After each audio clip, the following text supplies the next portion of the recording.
Bonjour à tous, moi je suis Jean-Christophe Bruer, je suis donc le délégué à la protection des données de la CCI Paris-Île-de-France et d'un certain nombre de ses filiales.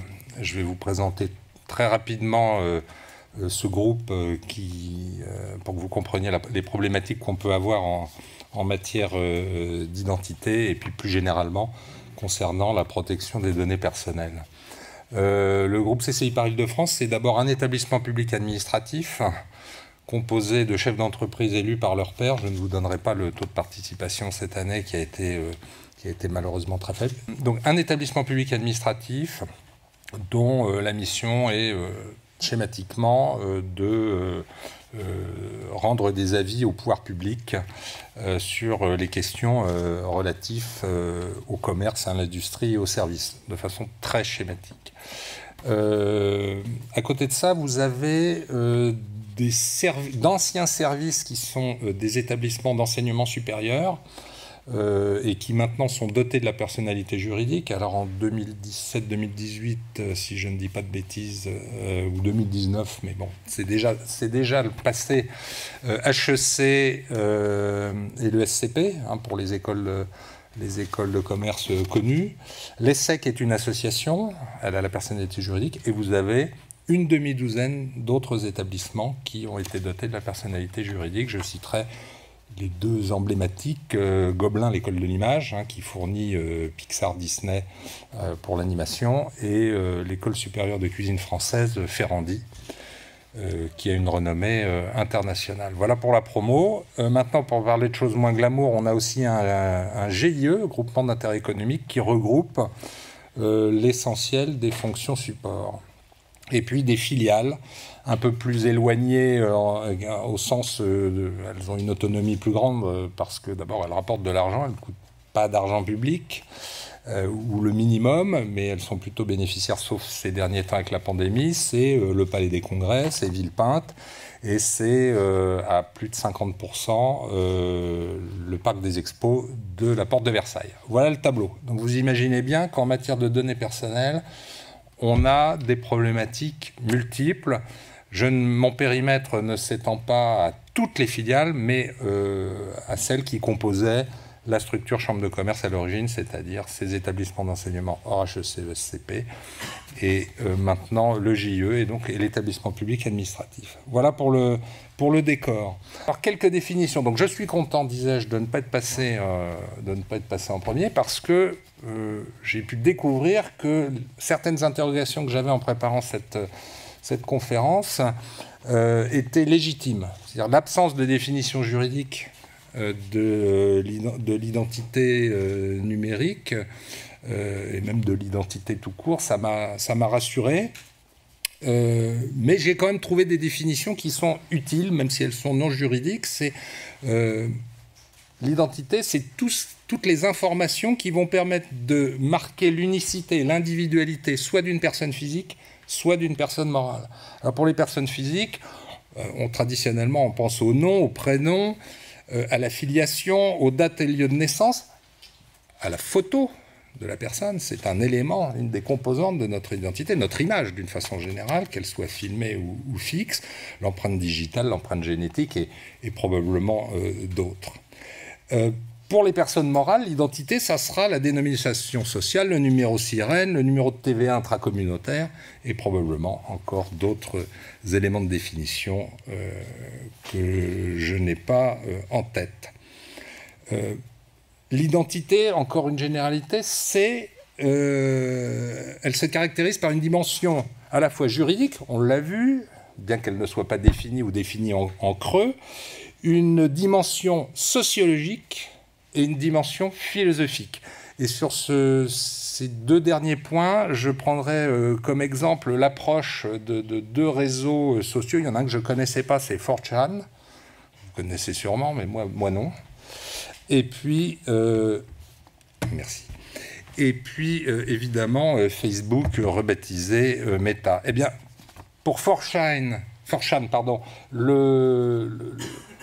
son ADN, pour employer un terme à la mode, c'est l'anonymat pour que les gens s'expriment librement et de façon sincère, là où chez Facebook Meta, on vous trace de telle façon, vous ne pouvez pas vous retrancher derrière l'anonymat. En tout cas, c'était la philosophie de départ.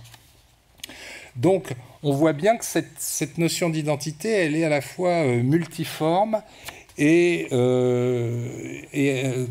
matériellement, si je puis dire, et aussi dans la philosophie des choses. Alors, si on en vient à l'identité numérique, la définition a été présentée par le premier intervenant. C'est le lien technologique. Je le rappelle, puisqu'il était le premier, je suis le quatrième, donc vous avez oublié entre-temps. Donc c'est le lien technologique entre une entité réelle, personne physique ou morale, et des entités virtuelles. On a différentes notions qui sont connexes à ce concept d'identité. C'est l'identification, l'authentification et la dématérialisation qui sont toutes liées à cette notion d'identité numérique. Alors, je vais un peu vous décevoir. Rassurez-vous, il y aura peut-être quelques scoops, mais quand j'ai travaillé ce sujet de façon synthétique, parce que moi je l'aborde de façon diffuse et transversale dans mon job, c'était lorsqu'on aborde l'identité sous l'angle des données personnelles, il m'est venu à l'idée deux parties, l'identité numérique et la protection des données personnelles, et l'identité numérique et l'atteinte aux données personnelles. Et en étudiant ça, je me suis aperçu qu'on avait des problématiques qui sont identiques à celles de l'identité physique. Le premier constat, c'est de dire identité numérique ou physique, on a les mêmes sujets à traiter, dans la mesure où, qu'elle soit physique ou numérique, l'identité, c'est un attribut au cas présent de la personne physique, puisque je parle de données personnelles et que les données personnelles, c'est une notion qui est rattachée aux personnes physiques et non pas aux personnes morales, donc les entreprises, les associations ou autres groupements dotés de la personnalité juridique. Donc, problématique identique, ça veut dire quoi? Ça veut dire qu'au plan juridique, l'identité, c'est ce qui permet d'engager une personne en droit, c'est-à-dire dans les cadres des contrats, dans le cadre de la responsabilité, dans le cadre de la fiscalité, qui est un sujet auquel nous sommes tous assujettis en tant que personnes physiques. Et du coup, le RGPD, qui a été cité quand même, je tiens à le dire, dans deux interventions, peut-être même vous, je ne sais plus, mais en tout cas, au moins deux interventions sur trois avant moi, démontre bien l'importance de ce sujet protection des données. Alors, je ne vends pas la marchandise, mais c'est une réalité et pour que tout le monde en ait bien conscience.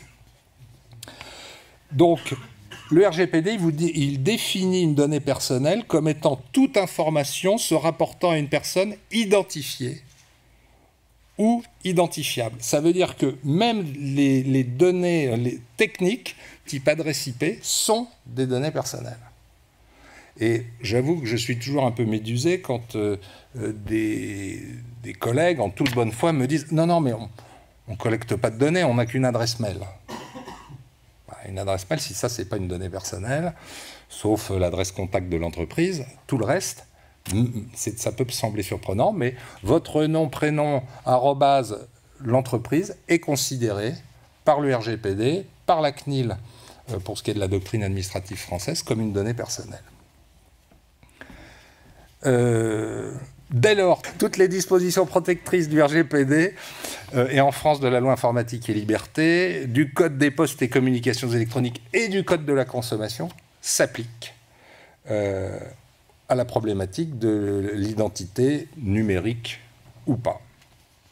Les données numériques d'identification doivent donc être traitées selon le RGPD de manière licite, c'est-à-dire fondée soit sur le consentement de la personne, soit nécessaire à l'exécution d'un contrat à laquelle la personne physique est partie.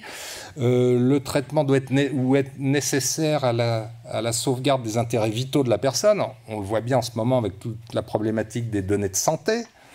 Et les fuites, j'aurais pas aimé être DPO de la PHP ces derniers temps. Il a dû avoir beaucoup de travail, même s'il n'est pas pour grand-chose dans la fuite. C'est lui qui est en première ligne sur ces questions-là.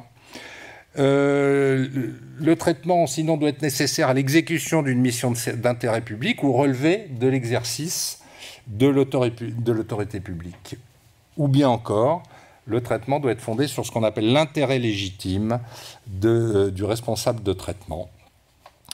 Intérêt légitime qu'on met en balance avec les intérêts et libertés et droits fondamentaux de la personne concernée. Je reviendrai sur cet aspect des libertés qui est quand même très important en matière d'identité numérique, là pour le coup, tout à l'heure.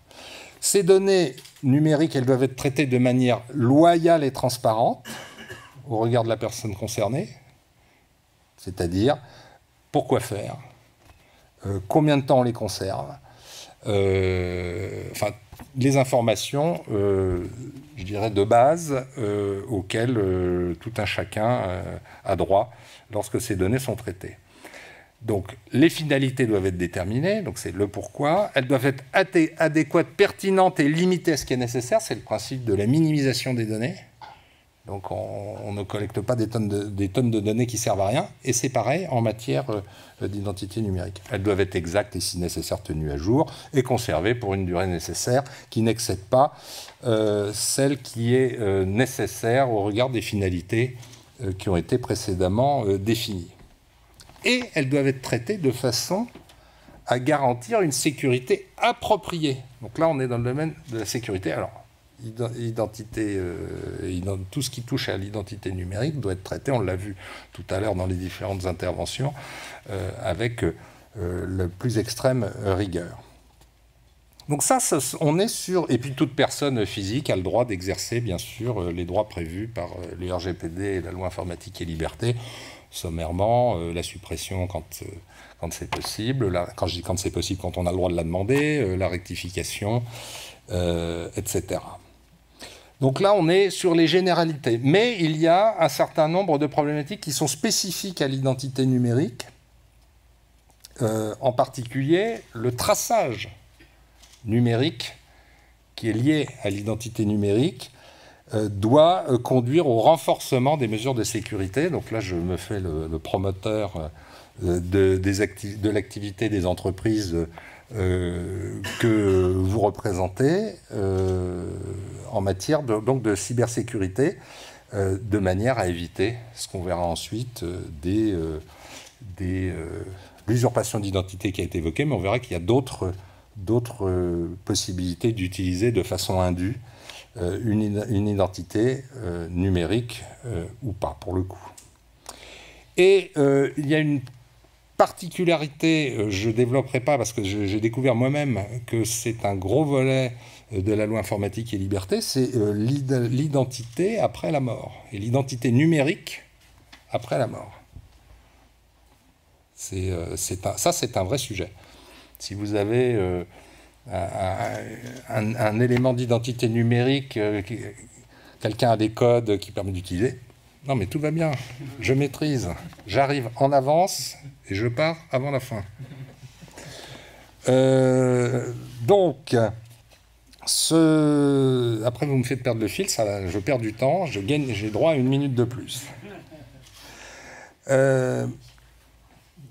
Alors, bah oui, j'ai perdu le fil. La mort, bah c'est la mort. La mort, c'est la mort. Ça y est, on est mort. Alors, non, mais là, c'était la dimension technique, mais il y a une dimension par rapport, et ça, c'est le vrai retour d'expérience, les demandes qui sont fondées sur une identité numérique. Moi, je reçois des demandes. Alors, une identité numérique au sens large. Il faut être vigilant, en effet, quand on reçoit un mail signé Monsieur X et x@yahoo.fr, c'est pas une identité. Je n'ai pas une preuve de l'identité de la personne. C'est pas son identité numérique. Et d'ailleurs, le RGPD, dans la lucidité dont il peut faire parfois preuve, c'est suffisamment rare pour le souligner,